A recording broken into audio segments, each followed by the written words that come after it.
ومن هو الآية الكبرى لمعتبر ومن هو النعمة العظمى لمغتنم.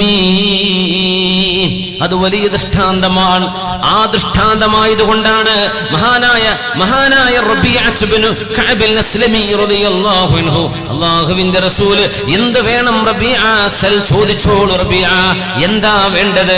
മുത്തനബി തങ്ങൾ വുദു എടുക്കാനുള്ള വെള്ളം ആവശ്യമായി വന്നപ്പോൾ ഹബീബിന് ഇസ്തിൻജാ ചെയ്യാനുള്ള മനോഹരിക്കാനുള്ള വെള്ളം മുത്തനബി തങ്ങൾ ആവശ്യപ്പെടുന്നതിന്റെ മുമ്പേ അവിടെ കൊണ്ടുപോയി വെച്ചതിന്റെ പേരിൽ മഹാനായ റബീഅത്ത് ഇബ്നു കഅബ് അസ്ലമി റളിയല്ലാഹു അൻഹുവിനോട് റബീഅ സൽ ചോദിച്ചോളൂ റബീഅ ഞാൻ തരാം.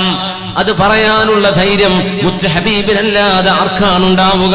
സൽ ചോദിച്ചോളൂ റബീഅ എന്താ വേണ്ടത്? നബിയേ അസ്അലുക മുറാഫഖതക ഫിൽ ജന്ന, നാളെ അങ്ങയുടെ കൂടെ സ്വർഗ്ഗത്തിലേക്ക് വരണം നബിയേ.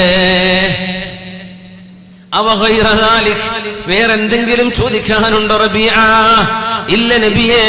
അസ്അലുക മുറാഫഖതക ഫിൽ ജന്ന, നാളെ സ്വർഗ്ഗത്തിൽ അങ്ങയുടെ കൂടെ ഇരിക്കണം നബിയേ. ആ ചോദ്യത്തിന്റെ ഹാദാ മിൻ ഫിഖ്ഹി റബീഅ, ഇത് റബീഅ തങ്ങൾക്ക് ദീൻ മനസ്സിലായതിന്റെ അടയാളമാണെന്ന് മഹാന്മാർ പറയും. കാരണം ചോദിക്കേണ്ട നേരത്തെ അത്യാവശ്യമായ ഒരു വിഷയം ഹബീബിനെ അറിയിക്കുകയാണ്. സ്വർഗ്ഗത്തിൽ പോകണം എന്ന് മാത്രമല്ല, ആ പോകുന്ന സ്വർഗ്ഗത്തിൽ അങ്ങന്റെ കൂടെ വേണം നബിയേ.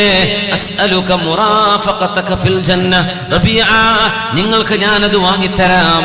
അഇന്നി അലാ ദാലിക ബികസറത്തി സുജൂദ്, സുന്നത്ത് നിസ്കാരങ്ങൾ വർദ്ധിപ്പിച്ചുകൊണ്ട് നിങ്ങൾ എന്നെ ഒന്ന് ആ വിഷയത്തിൽ സഹായിക്കണം റബീഅ, നിങ്ങൾക്ക് ഞാനത് വാങ്ങിച്ചു തരാമെന്ന് ഹബീബായ നബി തങ്ങൾ ഉറപ്പ് കൊടുത്ത സ്വഹാബിയാണ് റബീഅത്ത് ഇബ്നു കഅബ് അസ്ലമി റളിയല്ലാഹു തആല അൻഹു.